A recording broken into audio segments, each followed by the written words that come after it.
Thanks for tuning in to Tapped In. If you're feeling stuck or overwhelmed on the mats, come find your direction in our DFM Coaching BJJ School community. Now, let's get started.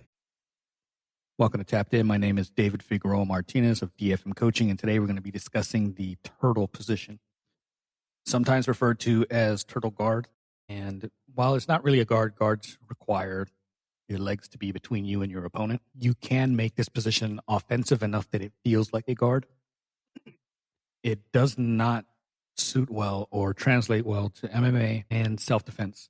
But within sport jiu-jitsu, it's a really solid position to play out of. If you watch Eduard Telles, he is considered the master of the position. He has a couple of instructionals on BJJ Fanatics, and he has a ton of stuff on YouTube, I believe, for free. You can develop this game and make it your own, and it's pretty unique. There is a high transition rate or failure rate early on because that understanding or the time that you have to invest to really kind of get familiarized with the position and what's positive, what's negative, and where it falls short and where it can be really successful can really turn into really ugly scenarios for you when you're trying to implement it. When I was coming up as a competitor, again, nothing big, but competing locally, it was IBJJF rules, and they awarded points for passing the guard. So what a lot of people would do strategically was, as the person passed, they would turtle up. And as you turtled up, no points were awarded because they didn't solidify the position. They couldn't hold you down. They didn't get the count to 3. So it put you in a deficit, maybe strategically, because of the position. Turtle's not great, but it didn't award any points. And if you were really good at defending from turtle, it actually became a bit of a plus for you. I have gotten decent well at turtle. My turtle is, I want to say, majority defense. I do not have a lot of offensive weapons from there.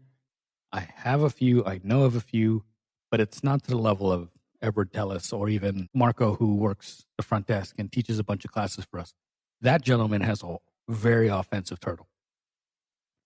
My turtle is mainly used to negate the points in the position of having someone put me completely on my back as they pass the guard. But it also allows me to, if you wanted to do sit-outs, maybe they're in a sprawling situation, and you do a sit-out or you do a Granby roll.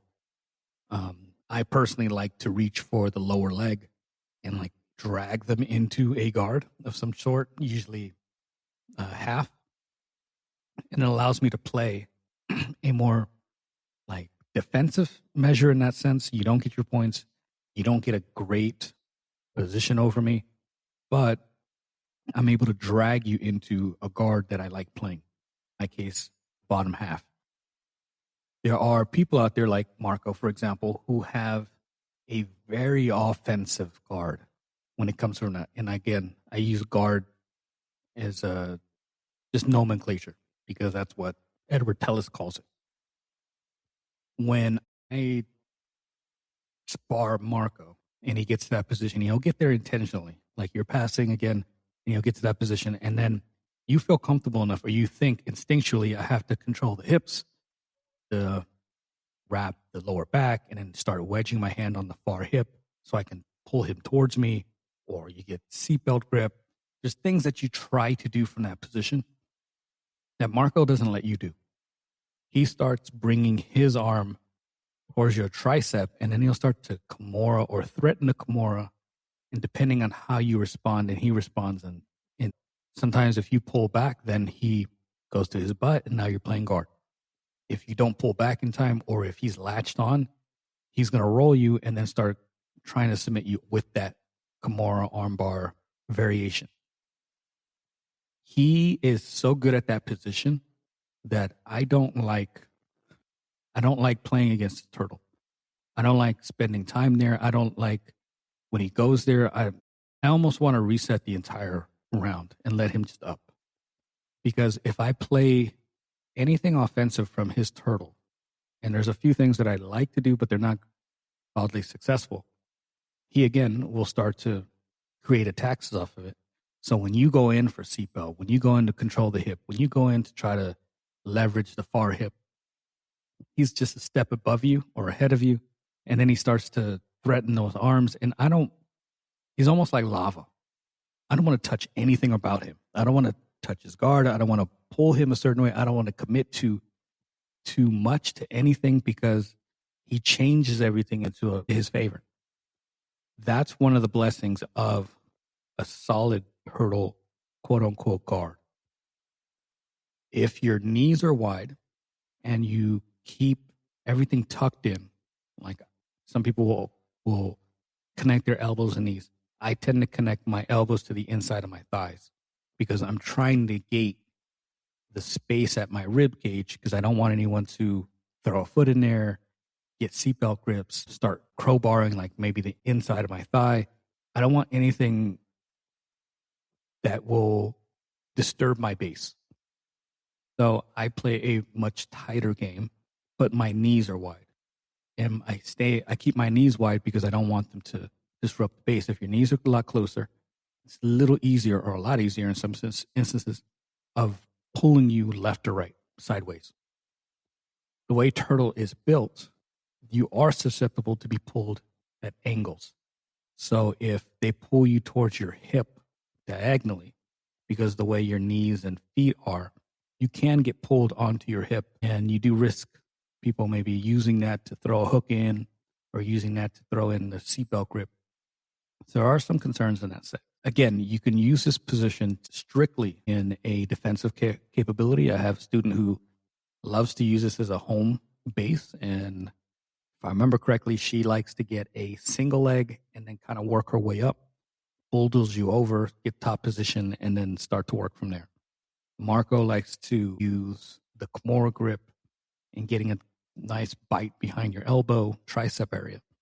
I tend to use it more as if I can get underhooks, because maybe you're trying to go hip to hip, or if you're sprawling in front of me and your legs aren't completely back, like some people sprawl, but they put their weight on their knees.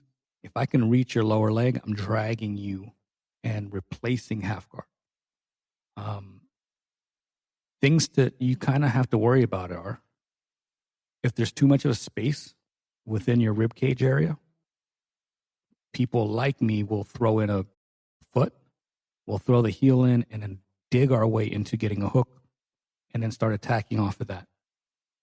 Some people who are really good at clock choke, they'll start getting seatbelt grip, but not to take your back or to drag you anywhere.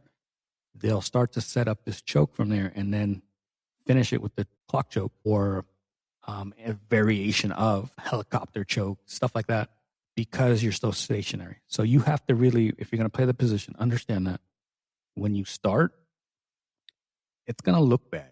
Like there's a learning curve here. And you might be going to it and being say, they keep taking my back, and you might drop it completely, which makes sense. I get it. It's not something that everyone wants to invest in. But if you can get really good at defending the back, that's a whole position that no one can end up using against you, or few people can use against you, because you're really good at getting the hooks off. When you get a hook in, you can fight off of it. You can Granbu roll. You can fight for the Kimura. You can get a single. You can start pivoting. You can start getting underhooks. So there's a wealthy game or a rich game there. It just takes a lot of time to develop. And again, not everyone wants to. It's not a whole lot of fun when you start getting submitted left and right, and you're just like, why bother? And I get it, completely get it. Why bother? As a attacker, what I like to do is put weight on the inside hip. I go hip to hip and I put weight on that hip. Then I start off balancing by maybe pulling ankles or pulling them towards me at an angle towards their hip. And when the weight shifts over the leg, that's when I can throw in a hook. And that's when I can throw in a crowbar on the inside thigh.